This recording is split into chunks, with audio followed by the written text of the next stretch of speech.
Well, swimmer Riley Gaines made global headlines when she tied with athlete Leah Thomas, who's a transgender swimmer. This is a person, of course, who's been dominating now women's swimming in America, despite having competed unsuccessfully as a biological male. Well, unlike many people in the same position, afraid of vilification, abuse, and cancellation, Riley spoke out about it. She took a stand for women's athletes across the world. And as a result of that stand, she was last week physically assaulted and abused and howled at after being invited to speak at San Francisco State University. Well, this weekend, I spoke up for Riley Gaines in a debate on Bill Maher's HBO show Real Time, while debating a Democratic Congresswoman, Katie Porter. We talked about people, using things to kind of get likes and get clicks. That's not what she's doing. It's not? I've got no truck for Riley Gaines personally, but all I've seen her do is stand up for women's rights to fairness and equality. Well, she actually competed against Leah Thomas, and it was obviously unfair. Leah Thomas won one of the races in the NCAA championships by 50 seconds against a bunch of biological females who simply couldn't keep up. That cannot be right. It cannot be fair. That is something that I think our sporting bodies should be dealing with. And by the way, Riley is speaking up for herself, and that is her prerogative, and I respect her free speech. I think she's speaking up for pretty much every female athlete in the world. Now, that debate was astonishing on several levels. Firstly, that it fell to me and Bill Maher to defend women's rights against a woman arguing against them. And secondly, that the audience, packed with liberal Californians, a pretty woke crowd normally, were watching a famous liberal comedian and sided overwhelmingly with Bill and me defending Riley Gaines and women's rights to fairness. So I'm joined now by Riley Gaines. So Riley, great to see you. I don't know whether you got a chance to actually watch what went down on the Bill Maher show, but it was fascinating to see the audience reaction because they completely agreed with me when I defended you and did not agree with the woman in the room. Absolutely. When I watched this back, you just can't help but laugh. Just like you mentioned, it's ironic. It's always women fighting against women's sex-protected spaces and rights. It blows my mind, but I so appreciate both you and Bill standing up for myself because you hit the nail on the head. I'm speaking for every female athlete, not just myself. I'm done competing. This isn't about me, but I know what's at stake if someone doesn't use their voice. I have a younger sister. I just got married. I can only hope one day that I have a daughter, and I can't imagine being in this position and not fighting for them. But also I'm fighting for the present female athletes, Leah Thomas's teammates even, who have their voices suppressed. They see what happens to me when I go to San Francisco State, and they don't want to put themselves in a position where speaking out would garner that for them. Right. So it's a lot bigger than just myself. And to see Representative Katie Porter even say that, it clearly shows she knows nothing about what I've been doing this past year. Nothing has been for personal advancement. Nothing has been for monetary value for me. I was supposed to be in dental school this year.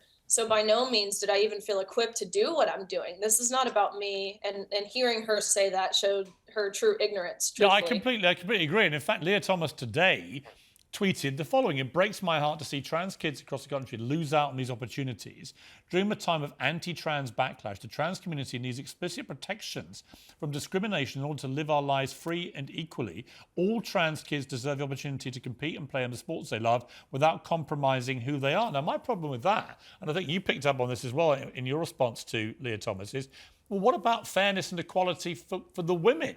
For biological females, because clearly what Leah Thomas, a 6'4" biological male who did not compete successfully against men, but is now demolishing women in national championships, clearly that is unfair. Now, I want trans athletes to have fairness and equality. I want them to be able to play sport, but not at the expense of women's rights.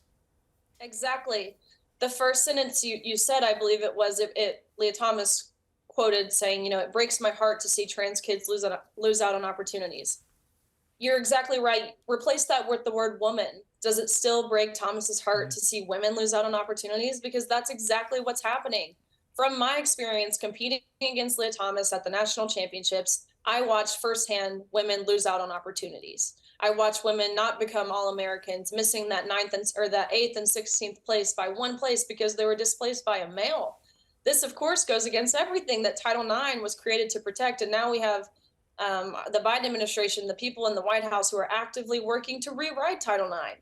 And It Title just IX, feels for like those who we're- don't know, originated in the 70s, was designed to bring equality and fairness, irrespective of gender, to schools and education, and in particular to school sport.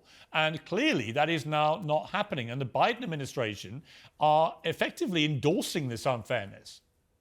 Absolutely. That's exactly what they're doing. Title IX, it's a civil federal rights law that ensures women essentially have the same opportunities as men, whether that be athletically, academically, the same amount of scholarships.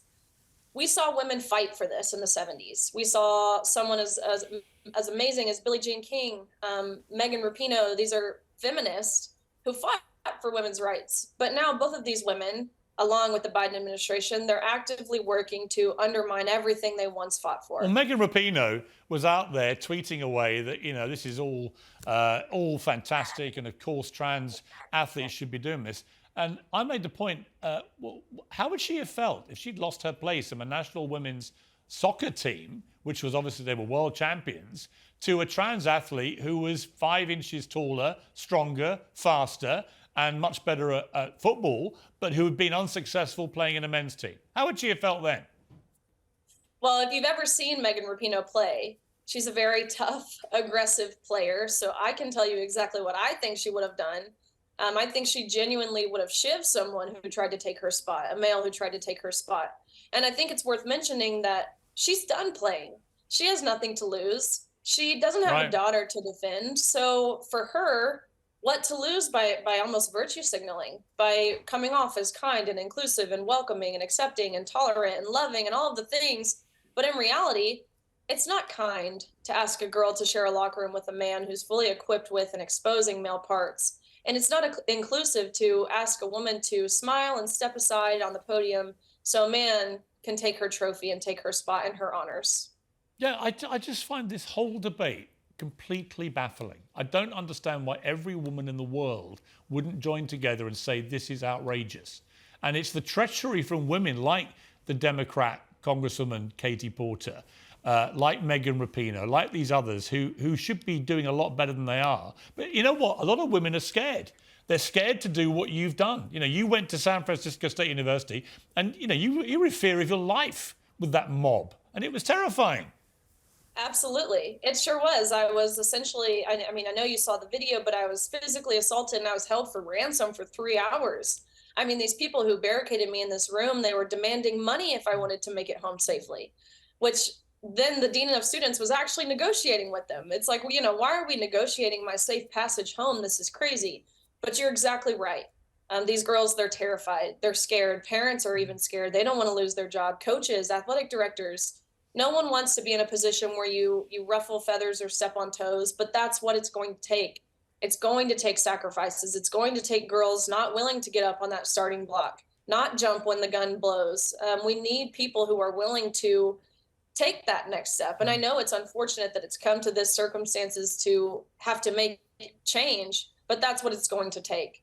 Riley, you're a gutsy woman. I've got to tell you, I've got great admiration for you and what you go through to make this point, because it's so important. It's basically the integrity of women's sport is at risk, real risk of being irrevocably destroyed.